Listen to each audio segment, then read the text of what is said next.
Hello friends, स्वागत है आपका हमारे यूट्यूब चैनल पर। आज हम लोग यहाँ पर सीटेड पेपर 1 में लेक्चर 11 पढ़ने वाले हैं। लेक्चर 11 में देखिए हम लोग यहाँ पर क्या पढ़ेंगे, वॉल्यूम ऑफ सॉलिड यानी कि ठोस वस्तुओं का आयतन। ठीक है, इसे आप 3D भी बोल सकते हैं। तो ये चैप्टर पढ़ने वाले हैं। बेसिकली आप जानते हैं, जैसे इसके पहले की वीडियो आपने देखी है जहाँ पे हम लोगों ने 2D पढ़ा हुआ था, एरिया एंड पेरीमीटर। ठीक है, तो एरिया एंड पेरीमीटर और वॉल्यूम ऑफ सॉलिड ये क्या होते हैं, पूरे पूरे चैप्टर आपके क्या है, फार्मूला बेस्ड ही है। ठीक है, तो इसके पहले वाली वीडियो में हम लोगों ने जैसे फॉर्मूला पढ़ा था पहले, उसके बाद हम लोगों ने फिर क्वेश्चन किया था।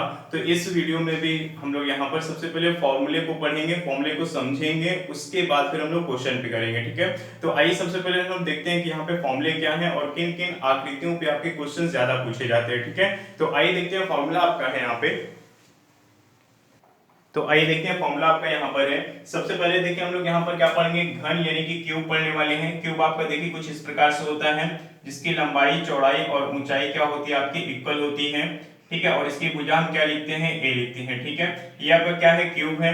तो अगर हम बात करें क्यूब के आयतन की, तो होता है ए क्यूब। यहाँ पे क्यूब यूनिट होगा। ठीक है, क्षेत्रफल में क्या होता था, स्क्वायर यूनिट होता था। यहाँ पर वॉल्यूम क्या होता है, आपका क्यूब यूनिट होता है। अगर हम बात करें टी एस से यानी कि टोटल सरफेस एरिया की बात करें, तो ये होता है 6 इंटू ए स्क्वायर होता है। ठीक है, यानी कि 6 ए स्क्वायर स्क्वायर यूनिट होगा। उसके बाद देखिए यहाँ पे डायगोनल होता है आपका विकर्ण, हिंदी में आप इसको विकर्ण बोलेंगे। तो विकर्ण का देखिए यहाँ पे फॉर्मूला क्या है आपका, स्क्वायर रूट 3a, ये यूनिट होता है। ठीक है, ये आपका क्यूब यूनिट होता है, ये स्क्वायर यूनिट होता है और ये यूनिट होता है। सेकंड नंबर पर हम लोग पढ़ने वाले हैं यहाँ पे घनाभ। ठीक है, क्यूबॉइड, जिसकी लंबाई और चौड़ाई ऊंचाई क्या होती है, असमान होती है, यानी कि अलग अलग होती है। ये कुछ इस प्रकार से होता है, जैसे कि आप माचिस की डिब्बी देख सकते हैं, वो क्या है, घनाभ का परफेक्ट एग्जांपल है। ठीक है, तो यहाँ पे देखिए क्या आपका ये लंबाई हो जाएगी और यहाँ पर जो ये है आपकी, ये चौड़ाई हो जाएगी और ये आपकी ऊंचाई हो जाएगी। ठीक है, तो इसके देखिए फॉर्मूला बनेगा आपका, आयतन का फॉर्मूला बनेगा लंबाई गुणे चौड़ाई गुणे ऊंचाई। टीएसए यानी कि टोटल सरफेस एरिया की अगर बात करें, तो 2 in bracket L plus B, B plus L B, B H यानी कि चौड़ाई गुणे ऊंचाई, और यहाँ पे एच एल यानी कि ऊंचाई गुणे लंबाई। ठीक है, 2 से मल्टीप्लाई इसलिए किया गया है क्योंकि यहाँ पर क्या है, दो सरफेस आपके, जो आपका सामने वाला पार्ट है ये दो है, एक आगे है एक पीछे है, और ये वाला पार्ट भी साइड साइड में, और ऊपर ये टोटल कितनी 6 सतह होती है। तो यहाँ पर सभी प्रकार की यानी दो दो सतहें हैं। ठीक है, तो यहाँ पे 2 से मल्टीप्लाई कर लेंगे। अब बात करेंगे विकर्ण की, तो इन ब्रैकेट क्या होता है, यहाँ पे L square plus B square plus H square हो जाएगा।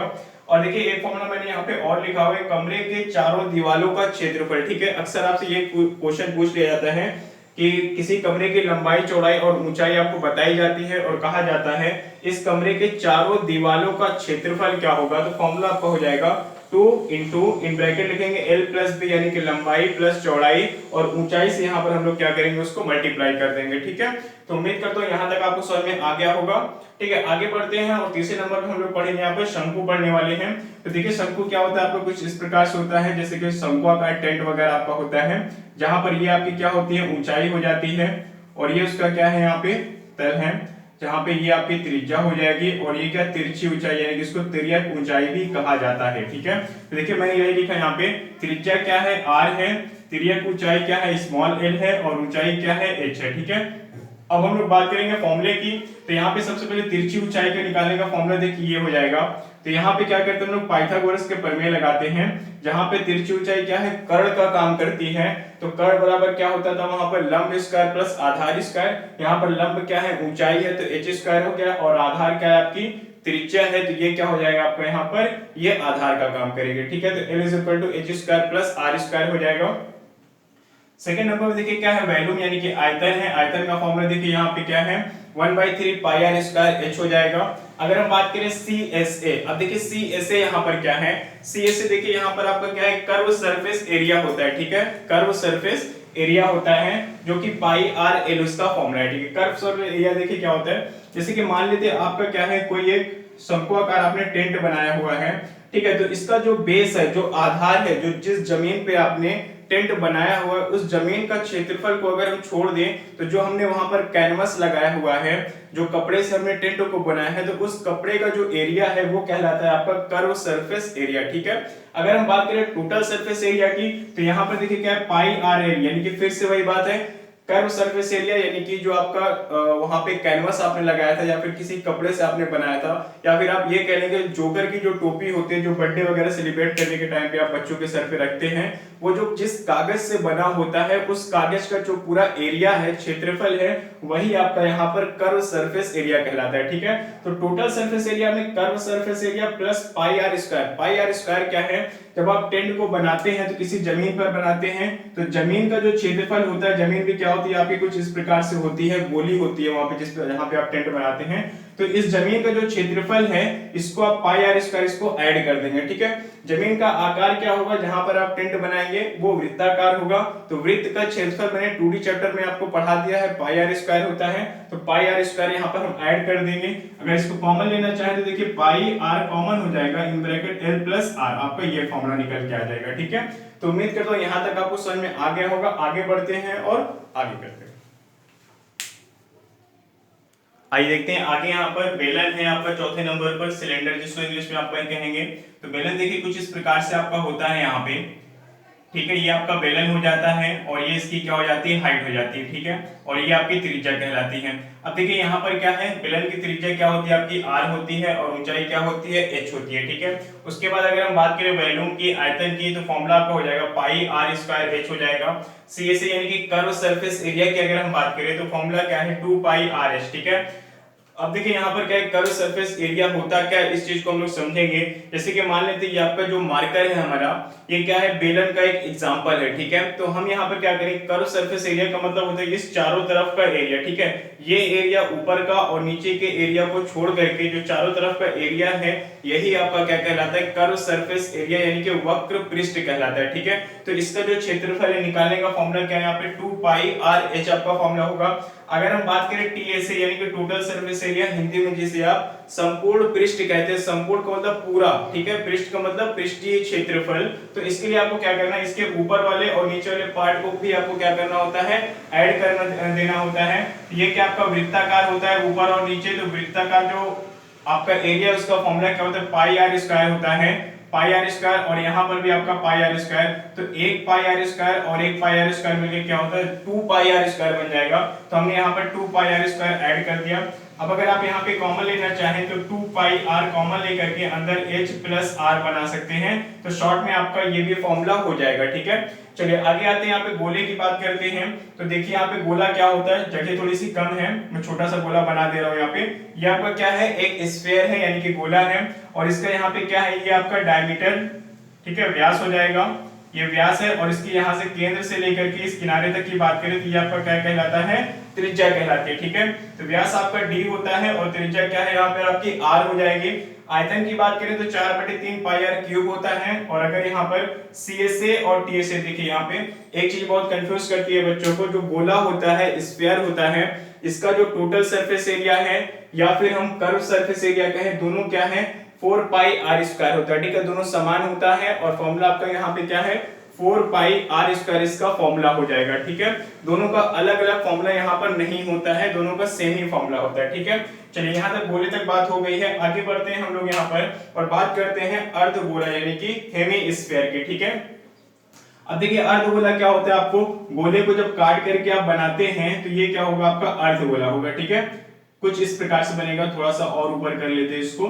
जैसे कि आप कोई आपका जो संतरा है या फिर आपका नींबू है, ये क्या है, एक गोले का एग्जाम्पल है। अगर आप इसको बीच से काट देंगे, काटने के बाद जो 2 पार्ट बनेंगे उनमें से दोनों पार्ट क्या होंगे, अर्धगोला का एग्जाम्पल बन जाएगा। ठीक है, ये क्या है, एक मान लेते हैं कोई नींबू या फिर संतरा रहा होगा आपको, जिसको मैंने काट दिया यहाँ से, तो एक आधा भाग मैंने यहाँ पर ले लिया है। ठीक है, तो यहाँ पर देखिए क्या ये अर्धगोले का एग्जाम्पल हो जाएगा, जहां पर ये पूरा आपको क्या कहलाएगा, d यानी कि व्यास कहलाएगा, और ये इतनी भाग क्या हो जाएगा आपका r यानी कि रेडियस कहलाएगी। ठीक है, अब देखिए फॉर्मूले की अगर बात करें तो यहाँ पर भी आपका व्यास d है और त्रिज्या r है। फॉर्मूला देखिए फर्स्ट यहाँ पे क्या है, वॉल्यूम यानी कि आयतन है यहाँ पर, तो आयतन का फॉर्मूला क्या है 2/3 पाई आर क्यूब। ठीक है, जस्ट इसका आधा होता है। ठीक है, गोले के जो आपका यहाँ पे आयतन का फॉर्मूला है उसका जस्ट आधा हो जाता है। आप इसको 2 से डिवाइड कर दीजिए तो यही आ जाएगा 2/3 पाई आर क्यूब। ठीक है, यहाँ पर देखिए CSA और TSA अलग अलग होता है। ठीक है, CSA यानी जो कर्व सरफेस एरिया है, जो आपका वक्र पृष्ठ है, वो क्या होता है आपके इस वाले भाग का क्षेत्रफल, ठीक है। जैसे मैंने आपको एग्जांपल दिया है नींबू, ठीक है।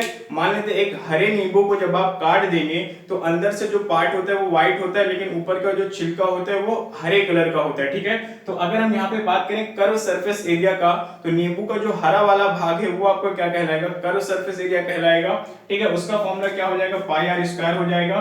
और जो व्हाइट वाला पार्ट है जहां से रस निकलता है उसको हम लोग क्या बोलते हैं, वो आपका एक पार्ट नीचे वाला है ये भी जुड़ जाएगा, संपूर्ण पृष्ठ में आपका ये भी जुड़ जाएगा।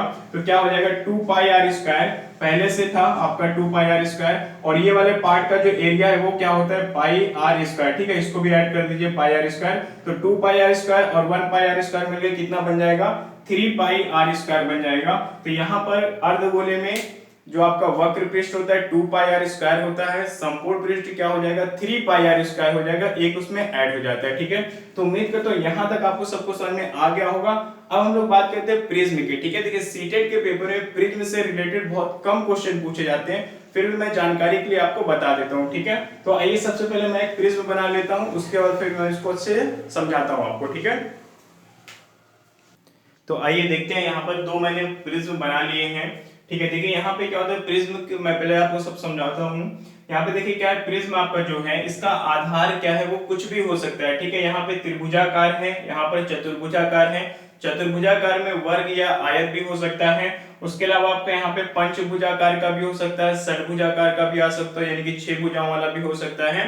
तो प्रिज्म कई प्रकार के होते हैं, मैंने यहाँ पे सिर्फ 2 बनाए हैं, ठीक है। अब देखिए यहाँ पर क्या, ये क्या है आपकी प्रिज्म की हाइट होती है, ठीक है। ये आपकी प्रिज्म की हाइट है, यहां से लेकर के यहां तक प्रिज्म की ये ऊंचाई हो जाएगी, और ये आधार है, ठीक है। आधार देखिए त्रिभुज की अगर हम बात करें तो त्रिभुज आपके कई प्रकार के होते हैं, समबाहु त्रिभुज, समद्विबाहु त्रिभुज, समकोण त्रिभुज, विषमबाहु त्रिभुज, ठीक है। ठीक है, ज्यादातर आपके जो क्वेश्चन पूछे जाते हैं वो समबाहु त्रिभुज पर ही पूछा जाता है, ठीक है।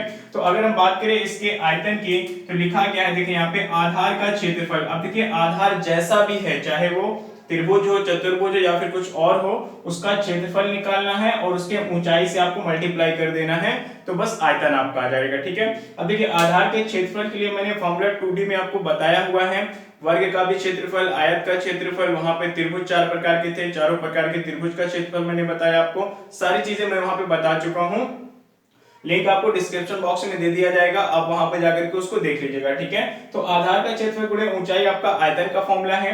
अगर हम बात करें पार्श्व पृष्ठ, ठीक है, पार्श्व पृष्ठ का मतलब वही होता है यहाँ पे जो हम लोग वक्र पृष्ठ वहां पे बोलते थे, क्योंकि वहां पर कर्व एरिया होता था, यहाँ पे क्या है आपका कर्व एरिया नहीं है, बिल्कुल बराबर होता है, ठीक है। तो क्या होता है इसको पार्श्व पृष्ठ बोलते हैं, मतलब वही है। तो आधार का परिमाप गुणे ऊंचाई होता है, ठीक है। यहाँ पे क्या हो, आधार का परिमाप निकालेंगे, आधार का परिमाप का फॉर्मूला मैंने आपको बता दिया था 2D में। आपका वहां पे क्या होता है सभी भुजाओं का योग, अगर त्रिभुज है तो तीनों भुजाओं का योग, चतुर्भुज है तो चारों भुजाओं का योग, ठीक है। तो आधार का परिमाप को आपको क्या करना है, ऊंचाई से मल्टीप्लाई कर देना है, तो पार्श्व पृष्ठ आ जाएगा। अगर हम बात करें संपूर्ण पृष्ठ यानी कि टीएसए, टोटल सरफेस एरिया की बात करें, तो पार्श्व पृष्ठ, ठीक है, यानी कि ये वाले फॉर्मूले से जो वैल्यू आएगी वो यहाँ रखेंगे और दोनों सिरों का क्षेत्रफल उसमें हम क्या करेंगे ऐड कर देंगे, ठीक है। अब देखिए दोनों सिरा क्या है, एक सिरे का आपका ये है और एक सिरा आपका क्या है ये है। त्रिभुजाकार हो या चतुर्भुजाकार हो या फिर जो भी हो, दोनों का क्षेत्रफल निकाल करके आपको पार्श्व पृष्ठ में ऐड कर देना है, तो आपका यहां से क्या आ जाएगा टोटल सरफेस एरिया यानी कि संपूर्ण पृष्ठ आ जाएगा, ठीक है। तो उम्मीद करता हूं सारे फॉर्मूले आपको क्लियर हो गए होंगे। अब हम लोग यहाँ पर देखिए क्वेश्चन करने वाले हैं, ठीक है। तो आइए लेते हैं पहला क्वेश्चन है आपका, आइए सॉल्व करते हैं। पहला क्वेश्चन आपका देखिए यहाँ पर है, किसी घन के पृष्ठ यानी कि टीएसए टोटल सरफेस एरिया का क्षेत्रफल क्या दिया गया है 216 स्क्वायर सेंटीमीटर दिया गया है, तो इसका आयतन कितना होगा, ये 4 ऑप्शन आपको दिए गए हैं, ठीक है। अब देखिए इस क्वेश्चन का मैं आंसर डायरेक्ट आपको बता सकता हूं, 216 सेंटीमीटर क्यूब आपका यहाँ पर आंसर हो जाएगा, ठीक है। लेकिन आपको लगेगा कि मैंने आंसर देख लिया है या फिर याद किया हुआ है, लेकिन ऐसा कुछ भी नहीं है। यहाँ पे जरूरत होती है सिर्फ और सिर्फ प्रैक्टिस की, ठीक है। अगर आपने प्रैक्टिस किया है तो ऐसे क्वेश्चन आप फटाफट बिना सॉल्व किए इसका आंसर पता कर सकते हैं। देखिए करना आपको क्या है, सबसे पहले देखिए कम से कम लेकर के आप अगर मैथ की तैयारी करते हैं तो 1 से लेकर के 20 तक का आपको यहाँ पे क्या करना है, स्क्वायर एन आपको क्यूब याद कर लेना है, ठीक है। स्क्वायर एंड क्यूब आपको याद रखना है 1 से लेकर के 20 तक की संख्याओं का। इससे क्या है आपको रीजनिंग में भी बहुत फायदा मिलता है और मैथ में तो मिलता ही मिलता है, ठीक है। मैंने याद किया हुआ है इसलिए मैंने इसका डायरेक्ट आंसर पता कर लिया, ठीक है। मैं इसको सॉल्व करवाता हूं पहले, उसके बाद आपको बताता हूं आप डायरेक्ट इसको कैसे करेंगे, कैसे आप ऑप्शन को पहचानेंगे, ठीक है। देखिए करना क्या है, आपसे कहा गया है, मैंने यहाँ पे देखिए इस टाइप के क्वेश्चन इसलिए लिए हैं, नॉर्मल क्वेश्चन मैंने नहीं लिया है। मैंने ये नहीं कहा कि किसी घन की भुजा 5 सेंटीमीटर है तो उसका आयतन निकालिए, या फिर संपूर्ण पृष्ठ निकालिए, या फिर वहां पे विकर्ण निकालिए, ये मैंने नहीं करवाया है, क्योंकि ऐसे क्वेश्चन आपके बुक में बहुत सारे दिए गए हैं, फॉर्मूला भी आपके पास है, आप वहां पे क्या करेंगे अपने से उसको सॉल्व कर लीजिए, ठीक है। फॉर्मूला आपके सामने है, वैल्यू भी क्वेश्चन में सीधे सीधे दी जाती है, तो आप उसको वहां सॉल्व कर सकते हो, उसमें कोई प्रॉब्लम नहीं होगी आपको, ठीक है। हम लोग यहाँ पर कुछ थोड़ा स्पेशल क्वेश्चन ले रहे हैं जो आपके एग्जाम में अक्सर पूछे जाते हैं। देखिए कहा गया टीएसए, ठीक है, टीएसए टोटल सरफेस एरिया कहा गया है 216 square metre, square centimetre, okay. देखिए यहाँ पे टोटल सरफेस एरिया का मैंने फॉर्मूला आपको क्या बताया था, 6a स्क्वायर बताया था कि नहीं बताया था, ठीक है, जो कि कितना 216 के बराबर दिया गया है। अब 6 से इसको हम काटेंगे, क्योंकि हमें यहाँ पर क्या है मालूम है कि 36 बार में कटेगा, ठीक है। आप चाहें तो देख सकते हैं 6 3 18 3 आएगा, 6 6 36 हो जाएगा, तो a स्क्वायर बराबर कितना आया 36, ठीक है। तो a बराबर कितना हो जाएगा अंडर रूट 36, और अंडर रूट 36 का जो मान निकलेगा वो कितना निकलेगा 6, यानी कि a बराबर कितना आ गया 6 आ गया। अब क्या पूछा गया आपसे, आयतन पूछा गया है, तो आयतन का फॉर्मूला आप लगाएंगे, क्या होता है a क्यूब, a कितना है 6 है, अब आप 6 का क्यूब करेंगे तो आप 6 को 3 बार गुणा करेंगे, लेकिन ऐसा नहीं करना है, आपको याद कर लेना है। तो 216 आपका यहाँ पे सेंटीमीटर क्यूब यहाँ पे आंसर हो जाएगा, ठीक है। और एक दूसरी चीज देखिए क्या है, किसी भी नंबर का 1 से लेकर 100 या 1000 तक के नंबर्स का स्क्वायर एंड क्यूब करने के लिए मैंने वीडियो ऑलरेडी अपलोड कर चुका हूं, आप उसको जाकर के मेरे प्लेलिस्ट में बेसिक मैथ्स के नाम से एक प्लेलिस्ट बनी हुई है, वहां पे 7 से 8 वीडियोस पड़ी हुई हैं, आप उसको देख लीजिए, तो वहां से आपको जो स्क्वायर क्यूब, स्क्वायर रूट निकालना, क्यूब रूट निकालना, ये सारी चीजें आपकी क्लियर हो जाएगी, ठीक है। तो आइए लेते हैं दूसरा क्वेश्चन आपका है यहाँ पे, आइए लेते हैं सेकंड क्वेश्चन। देखिए आपका यहाँ पर कहा गया है कि किसी 8 सेंटीमीटर लंबे, 6 सेंटीमीटर चौड़े और 2 सेंटीमीटर ऊंचे आयताकार डिब्बे में रखी जा सकने वाली अधिकतम लंबाई के पेंसिल की लंबाई क्या होगी, ऑप्शन आपके दिए गए हैं, ठीक है। अब देखिए यहाँ पर क्या होता है, कोई डब्बा जो आयताकार है, ठीक है, वो कुछ इस प्रकार से होगा, तो यहाँ पर जो अधिकतम लंबाई के पेंसिल रखेंगे उसको हम इस प्रकार से रखेंगे, तो ये अधिकतम लंबाई के पेंसिल नहीं होगी, ठीक है। अधिकतम लंबाई के पेंसिल जो होती है वो क्या होते हैं, विकर्ण होते हैं, यानी कि आपको विकर्ण पर रखना होता है, ये होती है अधिकतम लंबाई, ठीक है, तिरछा आपको रखना होता है, ठीक है। तो आपको यहाँ पे क्या पूछा गया, यही विकर्ण पूछा गया है, इसकी कुछ हाइट भी है, हाइट कितना आपको 2 सेंटीमीटर बताया गया है।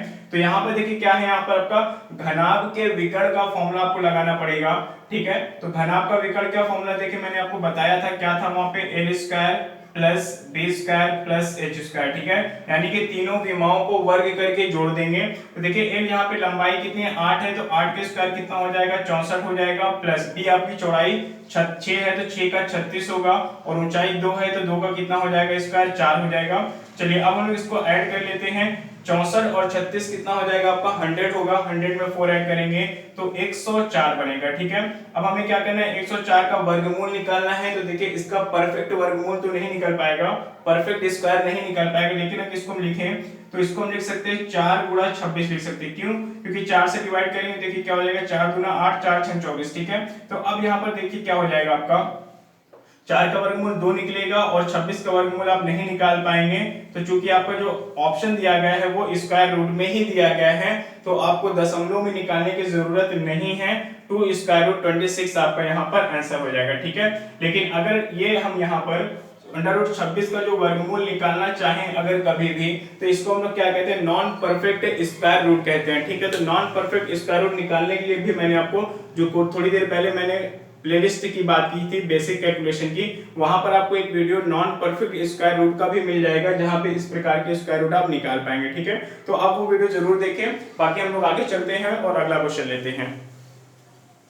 आइए देखिए 2 क्वेश्चन मैंने लिखा हुआ है यहाँ पे। पहला क्वेश्चन आपका यहाँ पर है कि लोहे के 3 घनों की भुजाएं क्रमशः 6 सेंटीमीटर 8 सेंटीमीटर और 10 सेंटीमीटर है, ठीक है। आपसे कहा गया है कि इन्हें पिघलाकर एक घन बनाया गया है, तो बड़े घन की भुजा कितनी होगी, ठीक है। देखिए इस टाइप के क्वेश्चन कई बार आपके एग्जाम में आ चुका है, ठीक है, कैसे इसको सॉल्व करना है तो मैं आपको बताऊं। यहाँ पर देखिए क्या हो जाएगा, बड़े घन का आयतन बराबर हो जाएगा, क्योंकि इनको पिघला करके बड़ा घन बनाया गया है। तो यहाँ पर क्या हो जाएगा, V1 plus V2 plus V3, ठीक है।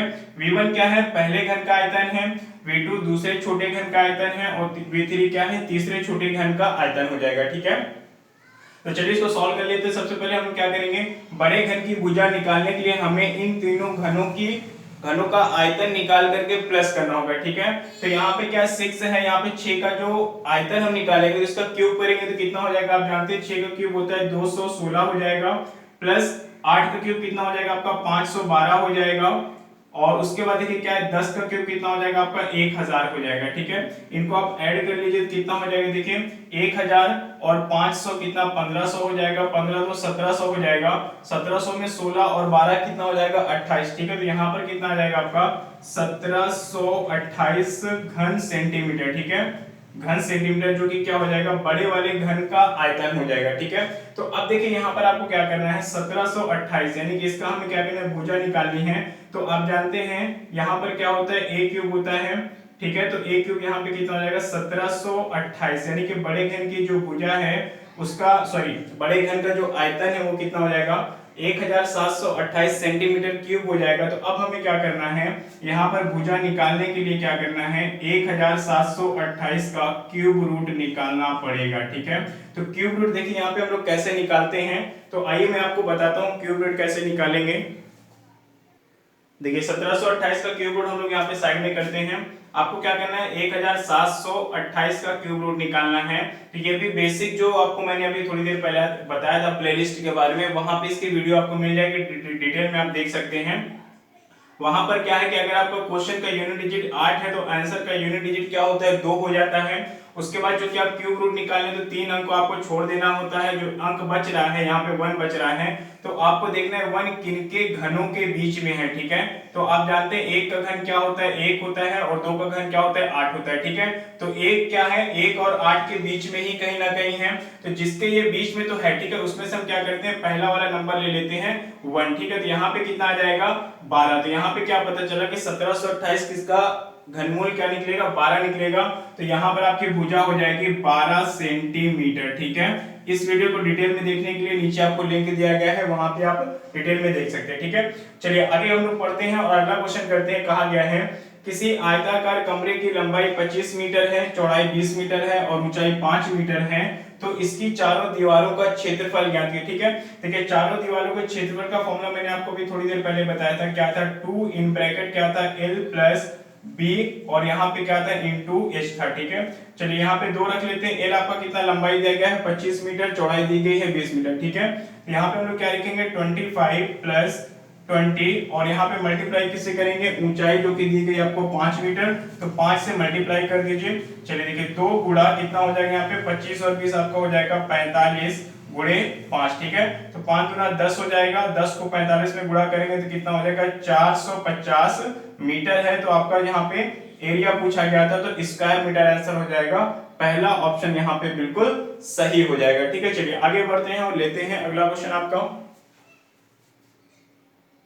आइए देखते हैं क्वेश्चन नंबर 5 आपका। यहाँ पे कहा गया है कि दो समान आयतन वाले बेलनों का व्यास कितना है, 3:2 है के अनुपात में है, उनकी ऊंचाई का अनुपात क्या होगा, ठीक है। अब देखिए यहाँ पर क्या होगा, इसका आंसर हो जाएगा आपका पहला वाला, ठीक है। मैं आपको पहले बेसिक सॉल्व करा देता हूं, उसके बाद मैं शॉर्ट फॉर्मूला भी आपको बताऊंगा, तुरंत आप आंसर को पहचान जाएंगे, ठीक है। ठीक है, इस प्रकार के क्वेश्चन में चाहे व्यास कहे या फिर यहाँ पर त्रिज्या कह दे तो कोई फर्क नहीं पड़ने वाला है, ठीक है। चलिए देखिए क्वेश्चन कैसे सॉल्व करेंगे। समान आयतन वाला, तो यहाँ पे क्या है, चूंकि बेलन है, क्या है यहाँ पे बेलन है, तो हम बेलन के आयतन का फॉर्मूला लिखेंगे पाई आर स्क्वायर h लिखेंगे, ठीक है। और आयतन समान है तो दूसरे वाले बेलन का भी लिख लेते हैं पाई आर स्क्वायर h, ठीक है। अब देखिए पाई तो कांस्टेंट है, यहां तक ठीक था, लेकिन यहाँ पे इसकी त्रिज्या क्या है, अलग अलग है, तो इसको हम क्या करेंगे r1 और r2 नाम दे देंगे, और ऊंचाई भी अलग अलग होगी तो इसको h1 और h2 नाम दे देंगे, ठीक है। अब देखिए क्या है, पाई कांस्टेंट है, इसको हटा दीजिए, हमें क्या करना है, ऊंचाई का अनुपात निकालना है। तो पहले बेलन यहाँ पे हो जाएगा h1 हो जाएगा और h2 इसके नीचे आ जाएगा, यहाँ पर ये हो जाएगा आपका h2, ठीक है। यहाँ पर क्या है, r2 का स्क्वायर है और ये r1 इसके नीचे आ जाएगा तो r1 का स्क्वायर बन जाएगा। ठीक है, अब देखिए r2 क्या है, ये क्या है, त्रिज्या की हम बात करें या व्यास की बात करें, ये r1 है और ये r2 है। ठीक है, तो पहले हमें ऊपर क्या रखना है, r2 रखना है जो कि 2 है, तो 2 का स्क्वायर करेंगे कितना हो जाएगा, 4 हो जाएगा। r1 कितना है, 3 है, तो 3 का स्क्वायर करेंगे कितना हो जाएगा, 9 हो जाएगा। ठीक है, जिसको हम लिख सकते हैं 4:9, यानी कि पहला ऑप्शन हमारा बिल्कुल सही हो जाएगा। ठीक है, अब देखिए जो मैं शॉर्ट फॉर्मूले की बात करने वाला था, वो शॉर्ट फॉर्मूला आपका यहाँ पर ये बनेगा, जब भी यहाँ पर बेलन के आयतन को समान कहा जाए और त्रिज्या या व्यास का अनुपात दिया जाए और आपसे ऊंचाई का अनुपात आपसे पूछा गया हो, ऊंचाई का अनुपात पूछा गया हो, तो देखिए ऊंचाई के अनुपात का फॉर्मूला यहाँ पे आपका बन जाएगा h1/h2 बराबर आपको क्या करना है, r1, या फिर आपको व्यास दिया गया तो d1 में लिख सकते हैं, नीचे आपका हो जाएगा यहाँ पर, सॉरी ऊपर आपका r2 रहेगा, r2 कर लीजिए या d2 कर लीजिए। ठीक है, व्यास दिया होगा या फिर आपको त्रिज्या दी जाएगी और नीचे आपका हो जाएगा r1 या फिर d1। ठीक है, इसका क्या करना है, वर्ग कर देना है, बस यही आपका आंसर हो जाएगा। ठीक है, वही मैंने स्टार्टिंग में आपको बता दिया था कि यहाँ पे इसका आंसर क्या होने वाला है, 4:9 होने वाला है, क्योंकि 2 का स्क्वायर क्या होता है, 4 होता है और 3 का स्क्वायर क्या होता है, 9 होता है, तो मैंने पहले ही मैं पहचान गया था कि इसका आंसर क्या होगा। ठीक है, ये शॉर्ट फॉर्मूला नोट कर लीजिएगा, जब भी इस प्रकार का क्वेश्चन पूछा जाएगा तो आपको यही फॉर्मूला लगाना है, तुरंत उसका स्क्वायर कर देना है, आंसर आ जाएगा। ठीक है, चलिए अगला क्वेश्चन लेते हैं। इसके बाद आइए देखते हैं, यहाँ पे अगला क्वेश्चन आपसे कहा गया है कि एक घन तथा इसमें ठीक फिट हो जाने वाले गोले के आयतनों का अनुपात ज्ञात करना है। तो चलिए अगर मान लेते हैं घन का आयतन, देखिए यहाँ पर क्या होगा आपका v1 मान लें अगर, ठीक है, और गोले का आयतन मान लेते हैं v2। ठीक है, तो आकृति मैंने पहले से बना के रखी है। अब देखिए क्या होगा, अगर हम मान लेते हैं यहाँ पे घन का जो व्यास है, ठीक है, व्यास कितना हो जाएगा आपका, d हो जाएगा। ठीक है, और इसकी त्रिज्या की बात करें तो व्यास का आधा होता है, यानी कि d/2 हो जाएगा। ठीक है, तो अगर यहाँ पे देखिए इस किनारे से लेकर के इस किनारे तक की जो दूरी है व्यास कहलाती है, तो वही क्या है, घन की भुजा भी है, तो घन की भुजा भी क्या हो जाएगी आपकी, यहाँ से यहाँ तक यानी कि d हो जाएगी। तो अब हमें घन की भुजा भी मालूम है और गोले का त्रिज्या भी मालूम हो गया है, तो अब हम इसके आयतन को निकाल पाएंगे। ठीक है, तो चूंकि हमें अनुपात निकालना है तो हम इसको अपॉन में लिख सकते हैं, v1/v2। ठीक है, v1 क्या है, घन का आयतन है, घन का आयतन क्या होता है, a³ होता है। ठीक है, a³ हो जाएगा।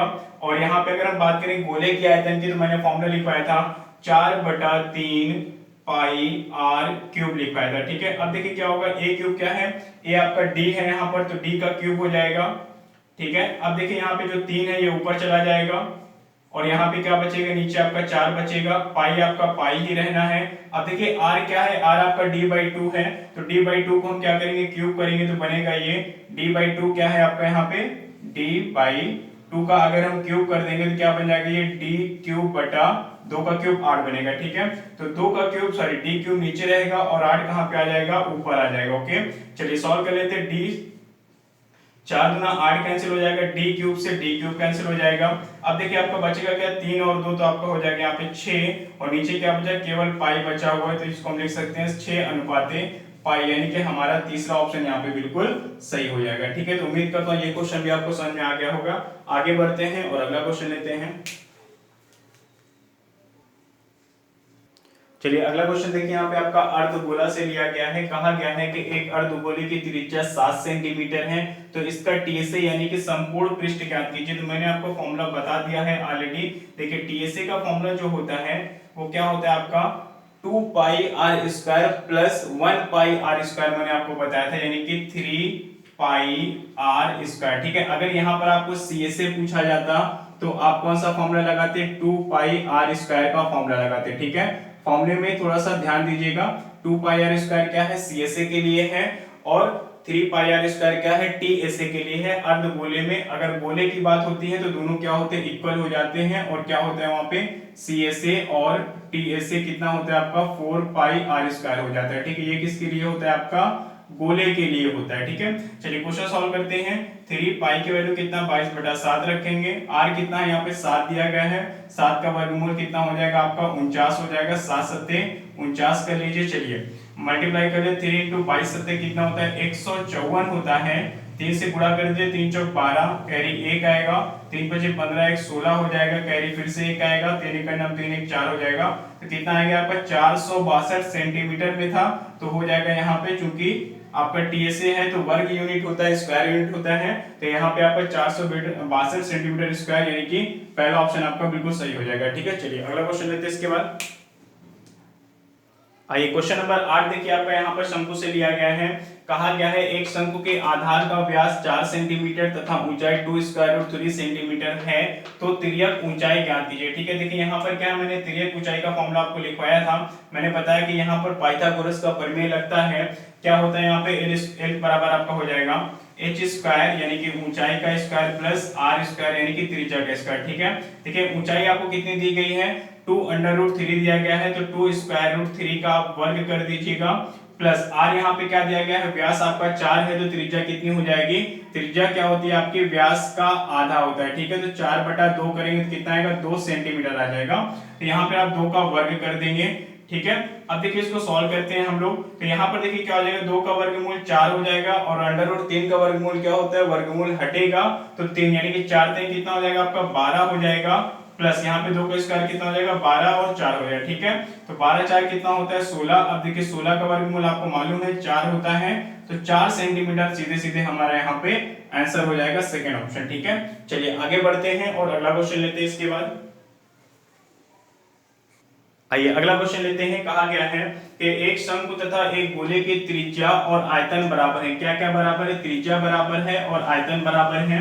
गोले का व्यास, ठीक है, गोले का व्यास तथा शंकु की ऊंचाई का अनुपात आपसे पूछा गया है। ठीक है, देखिए जब भी अनुपात पूछा जाता है, कुछ चीज बराबर देकर के अनुपात पूछा जाता है, तो आपको देखिए वहां पर क्या करना है, बहुत ही आसानी से ये क्वेश्चन सॉल्व हो जाते हैं, बस आपको उसकी ट्रिक मालूम होनी चाहिए बस। ठीक है, तो आइए देखते हैं यहाँ पर कैसे इसको हम लोग सॉल्व करने वाले हैं। देखिए जो चीज बराबर करने की बात कहा जाता है कि जो चीज बराबर है पहले उसको हम बराबर रखते हैं। ठीक है, आयतन बराबर है तो हम यहाँ पर आयतन रखेंगे। पहले क्या है, शंकु है, तो शंकु के आयतन का फॉर्मूला क्या है, 1/3 पाई r स्क्वायर h। ठीक है, और क्या है, गोला है, तो गोले का आयतन क्या हो जाएगा आपका, फॉर्मूला है 4/3 पाई r क्यूब हो जाएगा। ठीक है, अब देखिए यहाँ पर कुछ चीजें हमेशा कटती हैं। ठीक है, तो उसको हम लोग काटते हैं, लेकिन उससे पहले यहाँ पर आपको देख लीजिए, कहा गया कि त्रिज्या भी बराबर है। ठीक है, तो त्रिज्या बराबर यानी कि हमें यहाँ पर r1 और r2 करने की जरूरत नहीं है। क्यों नहीं है, क्योंकि दोनों त्रिज्याएं बराबर हैं। अलग अलग अगर होती तो अगर यहाँ पे कहता कि त्रिज्या नहीं, गोले के आयतन बराबर है, त्रिज्या का नाम नहीं लिया जाता, तो हम यहाँ पर r1 r2 करते, क्योंकि वहां पर रेडियस क्या होती डिफरेंट होती। बट यहाँ पर त्रिज्या भी बराबर है, तो हमें r1 और r2 करने की कोई जरूरत नहीं है, ये वही रहेगा। ठीक है, अब देखिए क्या चीज कट रही है यहाँ पे, 3 से 3 आपका कैंसिल हो जाएगा, पाई से आपका पाई कैंसिल हो जाएगा। ठीक है, r स्क्वायर यहाँ पर इसका मतलब क्या होगा, r 2 बार है और यहाँ पर r 3 बार है। ठीक है, 2 बार से 3 बार कट जाएगा, तो यहाँ पर एक r बचेगा। अब देखिए क्या है, मैंने पहले ही बताया कि कुछ चीजें कट जाती हैं, जो बचती है वो क्या है 4r। यहाँ पे आपका बचेगा 4r बचेगा, और यहाँ पे देखिए सब कुछ कट गया, बचा क्या है, h बचा हुआ। ठीक है, अब हम लोग फिर वापस से क्वेश्चन पर आएंगे और देखते हैं क्या पूछा गया है। तो पूछा गया गोले का व्यास, ठीक है, गोले का व्यास तथा शंकु की ऊंचाई, ठीक है, शंकु की ऊंचाई का अनुपात ज्ञात कीजिए। अब देखिए गोले का व्यास होगा क्या, अगर त्रिज्या है तो त्रिज्या का जस्ट डबल व्यास होता है, यानी कि 2r क्या हो जाएगा, उसका व्यास हो जाएगा, तो 2r हो जाएगा यहाँ पे आपका 2r। और किसका अनुपात निकालना है उसके साथ, ऊंचाई, शंकु की ऊंचाई क्या है h है, तो h का अनुपात निकालना है। ठीक है, ये हमें निकालना है, यही क्वेश्चन में आपसे पूछा गया है। तो अब देखिए यहां से निश्चित को कैसे बना सकते हैं, तो यहाँ पे आपको हो जाएगा h, इसको हम लिख सकते हैं 2 × 2r लिख सकते हैं। तो हमें क्या चाहिए, 2r/h चाहिए, इसको हम क्या लिखेंगे, 2r 2r/h लिखेंगे कि नहीं लिखेंगे। ठीक है, तो 2r देखिए यहाँ पे क्या हो जाएगा, 2r ही रहेगा, और h इसके नीचे आ जाएगा, और यहाँ पे h के साथ 1 मल्टीप्लाई में था तो 1 यहाँ पर रहेगा, और ये वाला 2 इसके नीचे आ जाएगा। तो आपका आंसर यहाँ से आ गया है 2r/h, यानी कि 2r/h बराबर कितना हो जाएगा, 1/2, यानी कि आपका तीसरा ऑप्शन बिल्कुल सही हो जाएगा। ठीक है, चलिए आगे बढ़ते हैं और लेते हैं अगला क्वेश्चन। आइए देखते हैं अगला क्वेश्चन। आपको यहाँ पे कहा गया है कि एक लंब प्रिज्म की ऊंचाई कितना है, 10 सेंटीमीटर है, तथा आधार समबाहु त्रिभुज है जिसकी प्रत्येक भुजा 4 सेंटीमीटर है, तो इसका आयतन ज्ञात कीजिए। 4 आपके ऑप्शन दिए गए हैं। देखिए लंब प्रिज्म मैंने पहले से ही बना लिया है ताकि आपको समझाने में कोई प्रॉब्लम ना हो, ठीक है। देखिए कहा गया प्रत्येक भुजा क्या है, 4 सेंटीमीटर है, तो आपके जो ये आधार है उसका, ठीक है, ठीक है, ये आपका आधार जो है, आधार और शीर्ष क्या है, समबाहु त्रिभुज है जिनकी भुजा क्या है, 4 सेंटीमीटर है, ठीक है, ये आपका क्या है, पूरा 4 सेंटीमीटर है। और कहा गया है कि ऊंचाई कितनी है, 10 सेंटीमीटर है, तो हमने ऊंचाई को 10 सेंटीमीटर कर दिया है। अब देखिए इसका आयतन आपको निकालना है, तो आयतन का फॉर्मूला मैंने बताया था, क्या था आयतन का फॉर्मूला, यहाँ पे आधार का क्षेत्रफल गुणे ऊंचाई था। तो यहाँ पे क्या हो जाएगा, आधार का क्षेत्रफल गुणे क्या करना है आपको, यहाँ पर ऊंचाई करना है, ठीक है। अब देखिए आधार का क्षेत्रफल कई प्रकार का हो सकता है, त्रिभुज हो सकता है, चतुर्भुज हो सकता है, ये सारी चीजें मैंने बताई हैं। और आधार का क्षेत्रफल का फॉर्मूला क्या होगा, मैंने इसके पहले वाली वीडियो में आपको बता दिया है 2D में, वहां पे आप देख लीजिए, ठीक है। समबाहु त्रिभुज, समबाहु त्रिभुज का जो क्षेत्रफल का फॉर्मूला होता है √3/4 into a स्क्वायर होता है, ठीक है। बड़े ऊंचाई क्या है, ऊंचाई आपका यहाँ पे क्या है, h हो जाएगा। अब देखिए क्या है, यहाँ पे हम लोग रखेंगे √3 4, a स्क्वायर क्या है, 4 है, तो 4 का स्क्वायर कितना हो जाएगा, 16 हो जाएगा। और ऊंचाई कितनी दी गई आपको, 10 दी गई है, तो यहाँ पे हम लोग 10 रखेंगे। तो 4 से करेंगे, 4 चौक 16 हो जाएगा, तो 10 चौक आपको यहाँ पे हो जाएगा 40। और √3 है, तो √3 चूंकि आयतन है तो क्यूब यूनिट होता है, तो हो जाएगा सेंटीमीटर क्यूब, ठीक है। तो 40√3 सेंटीमीटर क्यूब, यानी कि आपका पहला ऑप्शन यहाँ पे बिल्कुल सही हो जाएगा, ठीक है। चलिए देखिए यहाँ पर मैंने आप लोगों को 10 क्वेश्चन करवा दिए हैं। इसके बाद हम लोग मिलते हैं नेक्स्ट वीडियो में, जहां पर हम लोग परसेंट चेंज वाले क्वेश्चन को सॉल्व करेंगे। जैसे आपसे कहा जाता है कि किसी गोले की त्रिज्या को 10% बढ़ा दिया जाए तो उसके संपूर्ण पृष्ठ पर क्या फर्क पड़ेगा, या फिर उसका आयतन कितना बढ़ जाएगा, या फिर किसी घनाभ की लंबाई चौड़ाई ऊंचाई को 10%, 5%, 15% बढ़ा दिया गया है तो उसके आयतन पर क्या प्रभाव पड़ेगा। इस तरीके के क्वेश्चन हम लोग सॉल्व करेंगे। और उसके बाद कुछ एग्जाम के क्वेश्चन भी जो आपके प्रीवियस ईयर में पूछे जा चुके हैं सेटेट में, वो भी हम लोग सॉल्व करेंगे, ठीक है। तो हम लोग मिलते हैं नेक्स्ट वीडियो में। उम्मीद करता हूँ ये वाली वीडियो आपको अच्छे से समझ में आ गया होगा, सारी चीजें क्लियर हो गई होगी। तो वीडियो कैसी लगी आप इसको कमेंट्स बॉक्स में जरूर लिख करके बताएं, ठीक है। अच्छी लगती है तो भी बताएं, और नहीं अच्छी लगती है तो भी बताएं, ठीक है। अब देखिए आपको क्या करना है, यहाँ पे हम लोग मिलेंगे नेक्स्ट वीडियो में। तो नेक्स्ट वीडियो का टॉपिक क्या होगा मैंने आपको बता दिया है, ठीक है। आप वीडियो को लाइक करें, शेयर करें, और अगर आपने अभी तक चैनल को सब्सक्राइब नहीं किया है तो कर लें, ताकि हर एक वीडियो आपकी डेली वीडियोस अपलोड होती हैं सीटेट की, तो उनका जो नोटिफिकेशन है वो आपको मिलता रहे और आप वीडियो को देखते रहें, आपकी तैयारी होती रहे, ठीक है। धन्यवाद।